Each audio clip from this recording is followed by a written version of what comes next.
Indian ക്രിക്കറ്റിന്റെ വൻമരങ്ങളായ വിരാട് കോഹ്ലിയും രോഹിത് ശർമ്മയും ടെസ്റ്റ് ഫോർമാറ്റിൽ നിന്ന് വിരമിച്ചിരിക്കുകയാണ്. കഴിഞ്ഞ വർഷം നേടിയ 2020 ലോകകപ്പ് വിജയത്തിന് ശേഷം അവർ ആ ഫോർമാറ്റിൽ നിന്നും വിരമിച്ചിരുന്നു. സച്ചിൻ ടെണ്ടുൽക്കർക്ക് ശേഷം ഇന്ത്യൻ ക്രിക്കറ്റിന് കിട്ടിയ വരദാനങ്ങളാണ് വിരാട്ടും രോഹിത്തും. അവർക്കൊരു tribute. Welcome to Vivek's views. കളിക്കാരായി മാത്രമല്ല ക്യാപ്റ്റന്മാരായും വ്യക്തിമുദ്ര പതിപ്പിച്ച ശേഷമാണ് അവർ വിരമിക്കുന്നത്. രോഹിത്താണ് ആദ്യം വിരമിക്കൽ പ്രഖ്യാപിച്ചത്.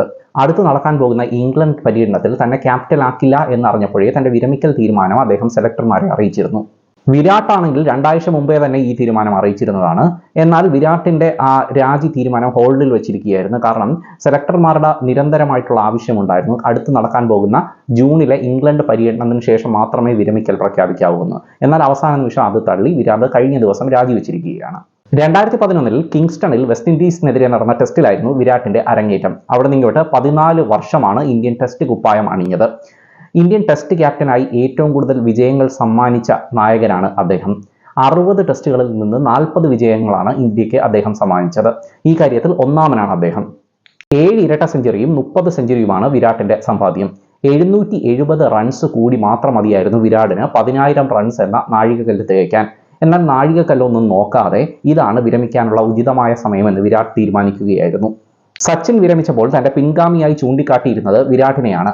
ആ പ്രതീക്ഷകൾക്ക് ചിറക് നൽകിയ അദ്ദേഹം ഒരു ഓസ്ട്രേലിയൻ പര്യടനത്തിന്റെ ഇടയിൽ വെച്ച് ധോണി നായകസ്ഥാനത്തിൽ നിന്ന് പിന്മാറിയപ്പോൾ ആ സ്ഥാനം ധൈര്യപൂർവ്വം ഏറ്റെടുത്ത് ഇന്ത്യയെ അദ്ദേഹം നയിച്ചു. അതിനുശേഷം മോശം ഫോമിന്റെ പേരിൽ പഴി കേട്ടു തുടങ്ങിയപ്പോൾ ഒരു ഫോർമാറ്റിലെയും ക്യാപ്റ്റൻ സ്ഥാനം തനിക്ക് വേണ്ട എന്ന തീരുമാനവും എടുത്തു.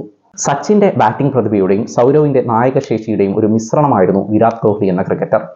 വിരമിക്കും വരെ ഇന്ത്യൻ ടീമിലെ ഏറ്റവും കായികക്ഷമതയുള്ള താരവുമായിരുന്നു. ഇന്ത്യൻ ടീമിലെ എന്നല്ല, ലോക ക്രിക്കറ്റിലെ തന്നെ ഏറ്റവും കായികക്ഷമതയുള്ള ഒരു താരം തന്നെയായിരുന്നു വിരാട് കോഹ്ലി. രോഹിത്തിന്റെയും വിരാട്ടിന്റെയും ഒക്കെ വിരമിക്കൽ വളരെ പെട്ടെന്നായിരുന്നെങ്കിൽ കൂടി അത് തീർത്തും അപ്രതീക്ഷിതമെന്ന് പറയാൻ സാധിക്കില്ല.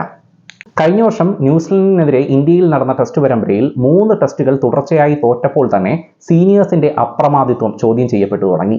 പിന്നീട് അങ്ങോട്ട് ഓസ്ട്രേലിയൻ പര്യടനത്തിലും 8 നിലയിൽ പൊട്ടിയപ്പോൾ അശ്വിൻ വിളവാങ്ങി. ശേഷം ഇനി അടുത്ത ജൂണിൽ ലോക ടെസ്റ്റ് ചാമ്പ്യൻഷിപ്പിന്റെ പുതിയ മത്സരങ്ങൾ തുടങ്ങുകയാണ്. രോഹിത്തും വിരാട്ടും ഇല്ലാത്ത ഇന്ത്യൻ ടീമിന്റെ യാത്ര ഇവിടെ തുടങ്ങുകയാണ്. രോഹിത്തിന് പകരം പുതിയ നായകനെ തിരഞ്ഞെടുക്കണം. മാത്രമല്ല പരിചയസമ്പന്നനായ, ഇംഗ്ലണ്ടിൽ പരിചയസമ്പത്തുള്ള, ടെസ്റ്റ് ഫോർമാറ്റിൽ എക്സ്പീരിയൻസ് ഉള്ള ഒരു താരത്തെ നമുക്ക് ആവശ്യമാണ്. അയാളെ കണ്ടെത്തുക എന്നുള്ളത് ഏറ്റവും വലിയ ബുദ്ധിമുട്ടാണ് സെലക്ടർമാർ നേരിടുന്നത്.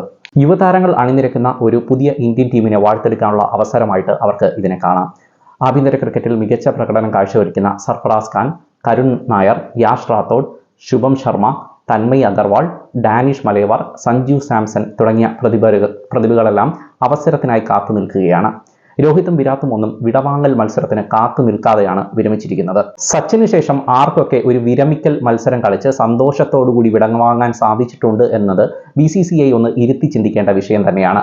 ഈ കാലഘട്ടത്തിലെ പ്രതിഭകൾക്ക് പോലും അതിന് സാധിച്ചിട്ടില്ല എന്നുള്ളത് ശുഭകരമായ ഒരു കാര്യമേ അല്ല. എന്തായാലും IPL-ലും ഏകദിന ക്രിക്കറ്റ് ഫോർമാറ്റിലുമൊക്കെ നമുക്ക് ഇരുവരെയും മതിയാവോളം ഇനിയും കാണാം.